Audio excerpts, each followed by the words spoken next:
All right, hello and welcome back to part 3 of this course where we will be designing our kick. Now that we've got our project set up with some tools and effects, we can start to build the track. A couple things I want to mention before we get started. In the last video, I forgot to set the BPM of the track, which we will do right up here. And I'm going to set it to 125, which is a very common tempo for minimal and techno, anywhere from 123 to 125, especially for this kind of darker sound. Okay, anyway, now another seed that I want to plant before we really get going is this. Our goal over the next few videos is going to be building up a solid 16-bar loop. And then once we do that, we're going to turn that 16-bar loop into like a 32-bar groove. And that's essentially what becomes the track, or as I like to call it, the meat and potatoes of the track. And once we have this 32-bar groove, the track literally will build itself from there through a series of breakdowns, drops, and effects. So we're going to be taking this 32-bar groove and kind of like basically stripping it down and building it back up. And that's really the core of the song. And then our goal is going to be to trick the user into, thinking that it's more complex than it is. But as you'll see, once we start to build it, we're really just using the same parts and duplicating them, but doing them in a way where it sounds really engaging and, enigmatic, I guess, so to speak. Okay, so for the kick, we've got kick 2 loaded here on this channel. And the first thing I'm going to do is make a MIDI clip and get some notes planted here. And no reason to overthink it. It's a basic 4 on the floor, so we're going to get a note in here. And we'll do that. Okay, and as you can see here, the velocities are not all the way up, and we want to have these basically all the way up so our kick is hitting as hard as possible. So I'm going to select all of them. I'm going to hold Command on a Mac, and you can see a double arrow pops up there, and I can basically adjust the velocities of all the notes at once. So I'm just going to do that, and then copy this throughout our MIDI clip. So that should give us our basic 4 on the floor.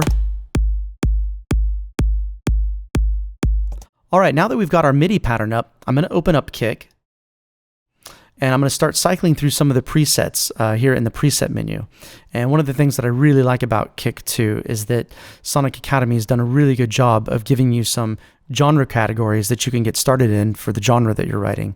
So if you're writing, techno or minimal or tech house or house, you can, rest assured that if you're in here in analog or techno or the house, or maybe even the bass house, hard house, whatever, you're bound to find a kick that you can use and get started, with your track. So I'm going to show you how to do that. So I'm going to go ahead and hit play here on my MIDI pattern, and I'm going to start going through some of the presets until I find one that sounds good and we can get started with.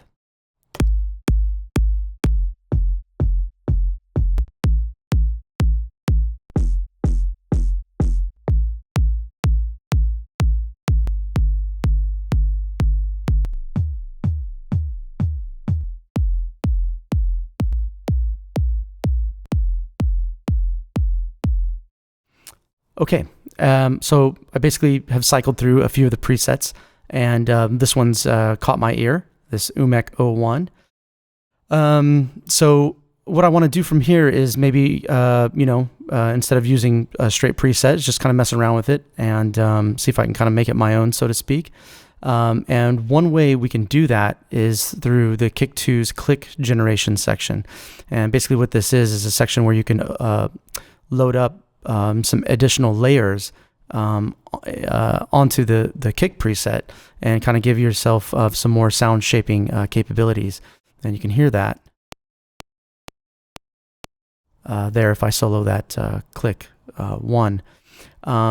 So one of the things that I'm going to add is in this, I'm going to drop down this menu here, and there's a reverb section, and I'm just going to basically dial in one of these reverb presets and give my kick a little bit more, depth, so to speak, and take up a little bit more room in the track to kind of give us that, kick, that techno kick feel. So let's have a listen. Okay, not bad. but it's a little too much for me since I'm writing a little bit more of a minimal style. I want to back off on some of this characteristic. So first thing I'm going to do is mess with the length here.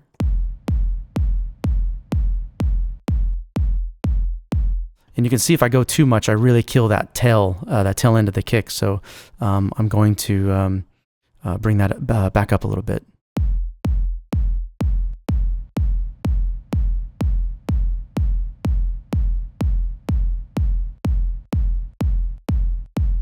So yeah, somewhere around here is fine. So I'm just going to go ahead and leave it at about 50%, maybe 40.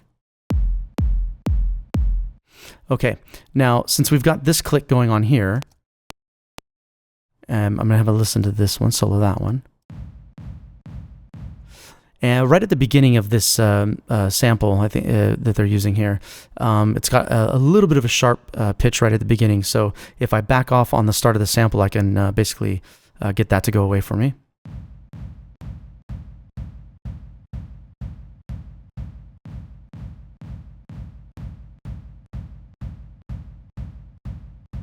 There we go. So you can hear I'm getting more of the drum and not that like transient pop at the beginning. And then it's got a little bit too much weight. So I'm going to go over here to the filter and I'm going to kill some of that weight.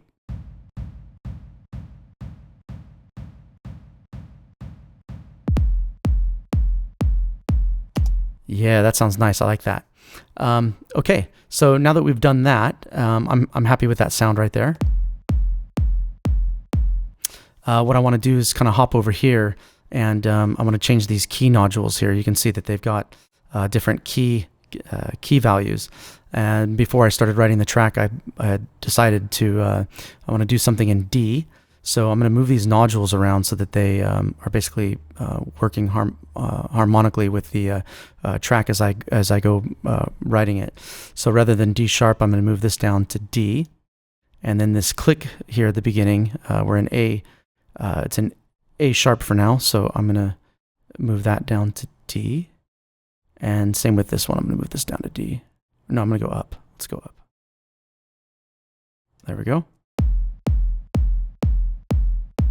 So I've left the A sharp and the F here. And if we just hop over to like a, some kind of sound generation sound so we can hear what those three notes sound like. So we got the D and the F and the, so I think what I'll do is I'll move this to the sharp, and that kind of gives us that like darker, mysterious tone.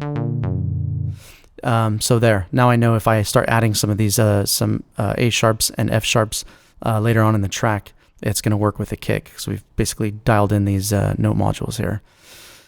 At least I hope so. Okay, anyway, now that that's done, let's hop back over here. And the next thing I'm going to do is load up a copy of Isotope's new plugin called Neutron. And Neutron is almost like having an assistant mixing engineer in your studio. If you haven't heard of it or seen it, check it out. There's a lot of tutorials on the internet. But basically, you can enable a feature called Track Assistant. And when you do that, what the plugin does is basically will recommend an EQ curve. It can also recommend compression, excitement, or transient shaping to your audio signal, depending on what it thinks that your audio signal might need. So we're going to go ahead and enable that.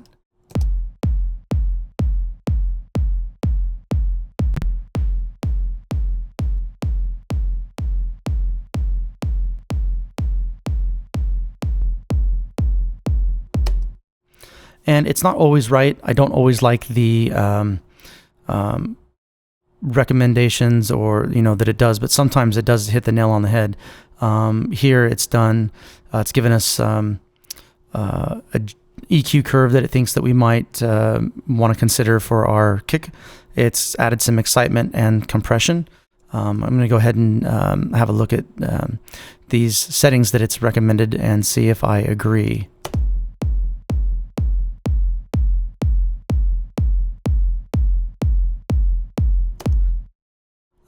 I like the exciter, but I think with it being 100% in the mix is a little bit too much, so I'm going to back off on it a little bit.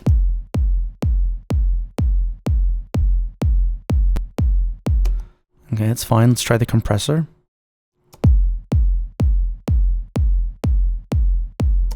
Okay, and I like those compressor settings. So let's hop back over to the equalizer now. Okay, I'm going to have a play around with this. I don't necessarily agree with these. So let's see, let's move this. Actually, you know, let's reset it. And I'm just going to pull up a preset that I've got.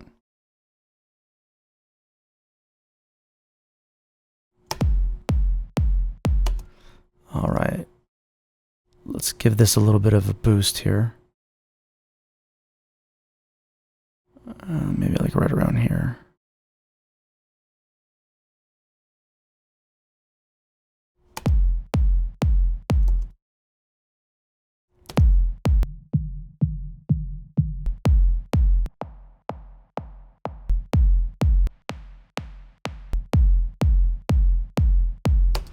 Okay, I like that. I've basically given it a little bit more sub over here in this area, giving it a little bit more punch here, bringing out some of that knock in the kick here as well.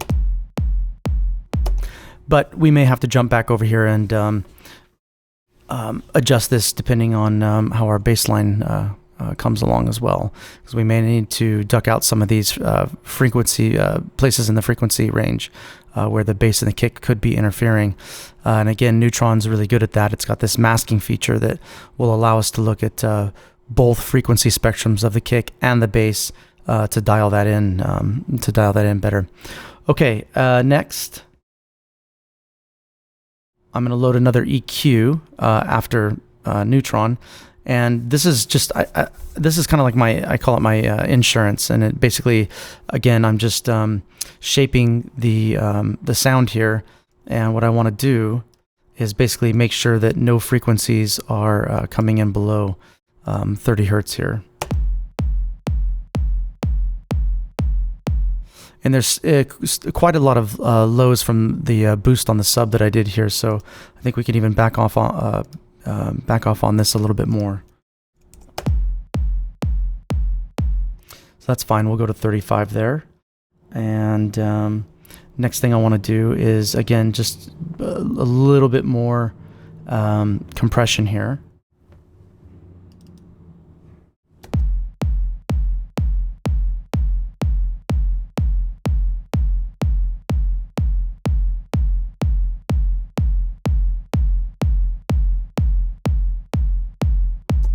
There, I think that sounds really good. Nice, tight, punchy kick. And it's got some really nice lows in there as well. Okay, so the next thing I'm going to do is I'm going to duplicate my channel. And the reason why I do that is so that I've got two kick channels. One is my main kick channel, and the other kick channel is going to be my filtered kick channel. A lot of times in techno and minimal, or any genre for that matter, you'll hear the producer cut the bass, or they'll take the sub out and you just hear the top of the kick. And I know there's multiple ways of going about doing that. I think that to work efficiently, just to have a channel that's got the kick with the lows cut out of it already makes it much faster to get your track done. I know a lot of people will just use automation to filter the bass out of the kick, which is totally fine. You can do that as well. But this is just the way that I do it. So I'm going to solo that and start basically just backing off on the lows in this channel.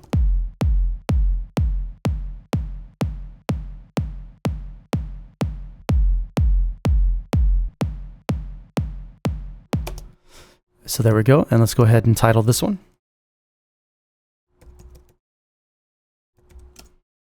All right, there we go. So we've got our main kick and we've got our filtered kick, and that pretty much concludes our session on the kick. Join me next time where we will be writing our bass line. Okay, see you soon. Thanks everybody for watching, commenting and indeed liking. We really do appreciate all the support we get here on our Sonic Academy YouTube channel. So if you found this video super useful, please, we'd love you to hit the subscribe button. We update the YouTube channel every week with new content, and if you want to watch some more relevant content, just click on the videos beside me.